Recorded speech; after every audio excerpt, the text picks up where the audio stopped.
Coming up on Valley News Live at 6, the city of West Fargo gives out second chances today. Not many take advantage. Plus, today marks 1 week until Election Day. What you need to know. And see which North Dakota university is getting national recognition for its strides in inclusiveness. Valley News Live at 6 starts right now. This is Valley News Live at 6. Good evening, everyone. 6 fewer arrest warrants sit on the desk of West Fargo officials tonight after the city's first Second Chance event put on in an effort to clear the hundreds of low-level warrants. Valley News Team's crime and safety reporter Bailey Hurley was in the courtroom today, and she has our story.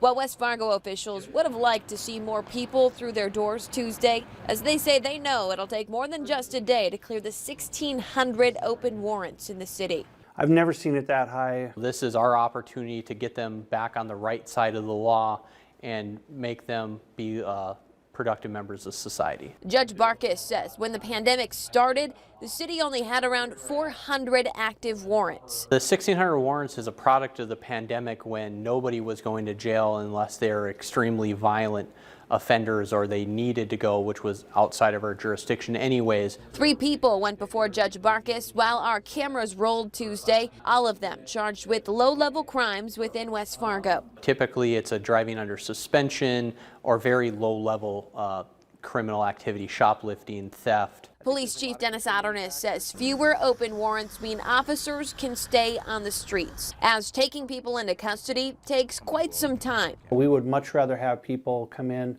and satisfy these warrants, again, on their terms and most convenient for them, rather than having to have our officers taking people into custody. The chief and Judge Barkis adding they would happily do the event again, hopefully next time with a few more participants. In West Fargo, Bailey Hurley, Valley News Live. North Dakota courts don't issue warrant notifications, so it could be possible for someone to not know if they have one. To check, you can find out through the North Dakota Court Records Inquiry website.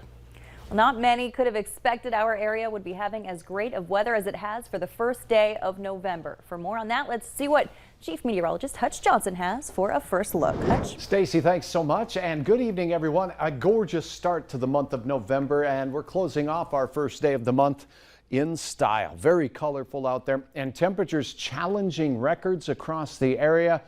Check this out. Temperatures right now, 66 Fargo, 63 Grand Forks. We're still in the 60s for much of northwest Minnesota as well, and still 70 in Mobridge, South Dakota. Here is a look at your satellite and radar showing a few clouds out to the west. As far as the radar returns go, anything of significance up in Canada, so quiet conditions expected to continue. And more good news, our first alert weather day for Friday has been canceled. Still is going to be much colder and there'll be a chance for some snow. It just won't be as impactful as it was looking through the weekend. We are expecting temperatures this evening to stay in the 50s. It will be persistent with winds at around 15 miles per hour or so, and that means milder overnight temperatures. We'll challenge records for one more day before things change and become more unsettled. We'll have a look at the active weather pattern ahead coming up here in just a moment. All right, we'll look forward to that. Thanks, Hutch. The man charged with 3 counts of murder in the shooting of 2 of his co-workers and their unborn child at a Fargo factory last year is heading to trial. 36-year-old Anthony Reese dropped his plan to plead guilty to the charges. That's according to the district court's office. His victims were 8 months pregnant with their child. Reese drove to the Fargo Police Department later that day and turned himself in. We're just 1 week away from the 2022 midterm elections, and there are a number of big races that people across the country will be following, including some races in Minnesota and North Dakota. Valley News Team's Justin Betty joins us now live in studio to break down some of the biggest ones. Justin? See, Mike, this is a big election nationwide. Right now in Congress, Democrats control the House. There is a 50-50 split in the Senate. But every House seat and almost half the Senate seats are up for grabs this year.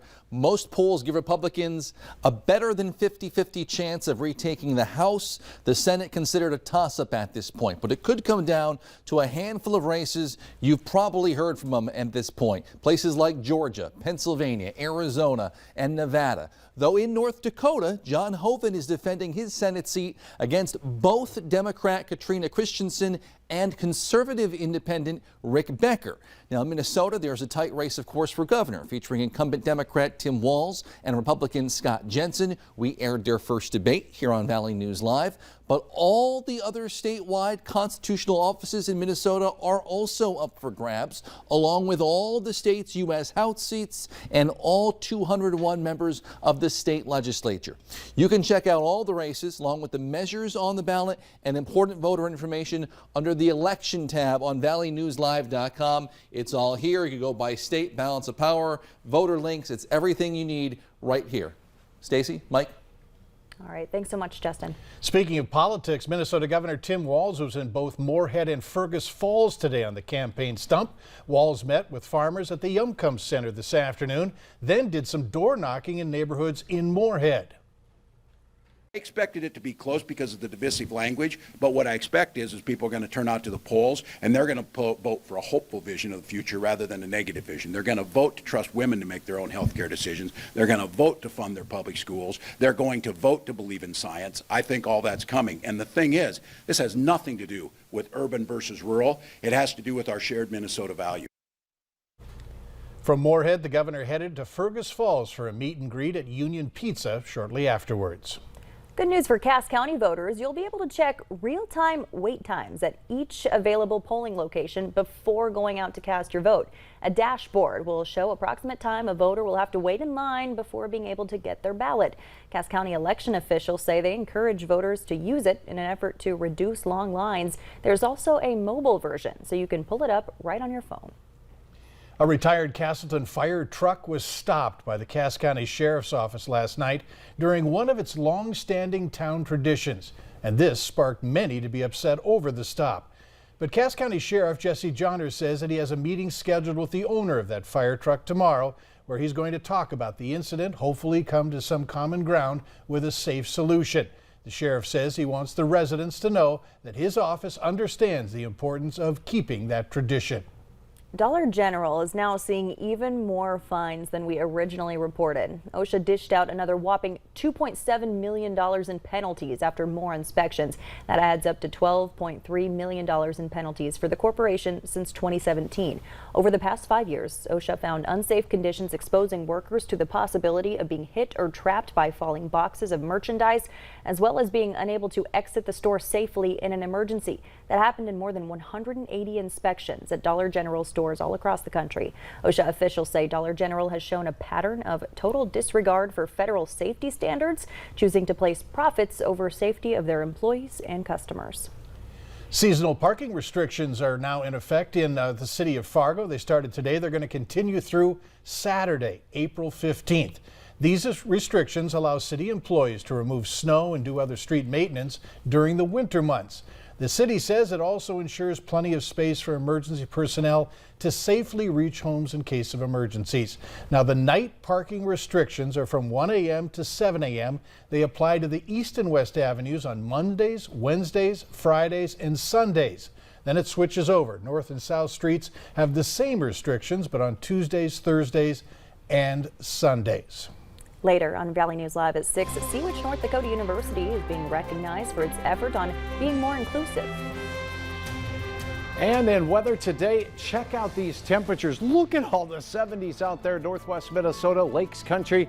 Record highs today, Fargo 74. We didn't quite get there, but we were within a couple of degrees in many areas. Tomorrow may be a better chance for some breaking records. Before everything changes, we'll have details on some topsy-turvy weather in the forecast next.